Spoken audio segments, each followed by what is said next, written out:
हाँ, मैंने दिया इस्तीफा, बात नहीं आई थी। मैंने जिस टाइम मैंने प्रेस को गया, मैं 1 घंटे के अंदर अंदर मैंने जो है वो अखिल भारतीय कांग्रेस कमेटी की अध्यक्षा को, यहाँ तक कि वीनू गोपाल जी को भी मैंने लिखा है, अध्यक्षा जी को भी लिखा है कि मैं हिमाचल प्रदेश के जो वाइस प्रेसिडेंट मेरे को बनाया है, मैं वाइस प्रेसिडेंट नहीं रहना चाहता। क्यों नहीं रहना चाहता? देखो, पहली चीज़ तो यह है कि जो चिंतन शिविर हुआ था राजस्थान में, उसमें डिटेल में डिस्कस हुआ था ये, और ये कहा गया था कि जो पुराने जो पदाधिकारी है कई सालों से चले हैं, उनको किनारे हट के नौजवानों को मौका देना चाहिए। कहना चाहूँगा कितना टाइम हो गया, किसी ने उसके ऊपर पूरे हिंदुस्तान में अमल नहीं किया। और जब आपने चिंतन शिविर में डिस्कस कर दिया कि भाई जो पदाधिकारी पुराने चले हुए हैं उनको दूसरों को जगह छोड़नी चाहिए, 2-2 पदों पे नहीं रहने चाहिए, तो मैंने इसलिए जो है वो जो अपने वाइस प्रेसिडेंटशिप है उससे मैंने इस्तीफा दिया है। लेकिन आज की तारीख में क्या 38-40 तो आपके वाइस प्रेसिडेंट हो गए भाई, आपके 40-45 जो है वो जनरल सेक्रेटरी हो गए।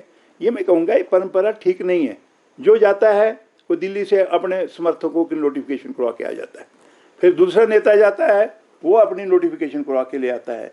ये मैं कहूँगा ये परंपरा ठीक नहीं है। जब कांग्रेस पार्टी का नया अध्यक्ष बनता है तो पुरानी कार्यकारिणी भंग हो जाती है, लेकिन वहाँ से एक लेटर लेते पिछले वाले भी चालू रहेंगे और नए भी हो गए। आप मेरे को बताइए, ये इतने 40 जो 45 वाइस प्रेसिडेंट इनको बनाने की ज़रूरत क्या है? और इसलिए मैं आपसे कहना चाहूँगा कि मैंने रिजाइन इसलिए किया था क्योंकि राजस्थान में ये डिस्कस हुआ था कि पुराने जो ऑफिस बीरर हैं जो कई सालों से चले हैं उनको इस्तीफा दे देना चाहिए और किनारे हट के पार्टी का काम करना चाहिए। मैंने सोचा मेरे को, क्योंकि चुनाव प्रबंधन का काम जो है वो सोनिया जी ने दिया है, चुनाव प्रबंधन का काम पूरा करूँगा और कांग्रेस पार्टी की मजबूती के लिए जो जिले मेरे से अभी रह गए हैं, तुरंत 2-4 दिनों के बाद मैं उन जिलों में जाके चुनाव प्रबंधन समिति का काम करूँगा। एज वाइस प्रेसिडेंट मैं 1 मिनट भी नहीं रहना चाहूँगा। मैंने ये कहा, मैं एक सच्चा सिपाही हूँ कांग्रेस पार्टी का। अगर हाई कमांड ये सोचती है कि हमारे को चुनाव नहीं लड़ना, मैं उनमें से नहीं हूँ। मैं बोलूँगा मैं बगावत कर दूंगा। मैंने कहा कि मेरी जगह अगर किसी को और को भी टिकट देना है तो मैं सहर्ष उसको स्वीकार करूँगा और पार्टी की जो है वो काम के लिए चुनाव में पूरा काम करूँगा और पार्टी के सच्चे सिपाही के नाते काम करूंगा। मैं कोई विधायक के नाते या मंत्री के नाते नहीं कांग्रेस पार्टी में। किसी एक को सीएम फेस की जरूरत है अनाउंस करने की? नहीं बहना, देखो मैं उसको नहीं मानता। मैं तो ये बोल रहा हूँ कि जब आपने चीफ मिनिस्टर का फेस डिक्लेयर किया वही आदमी चुनाव हार गया। मैं ये भी कहना चाहूँगा कि कृपया करके जो है ना, सारे लोग, हिमाचल प्रदेश की जनता जो है वो कांग्रेस को लाना चाहती है, लेकिन हम लोग कांग्रेस को नहीं लाना चाहते।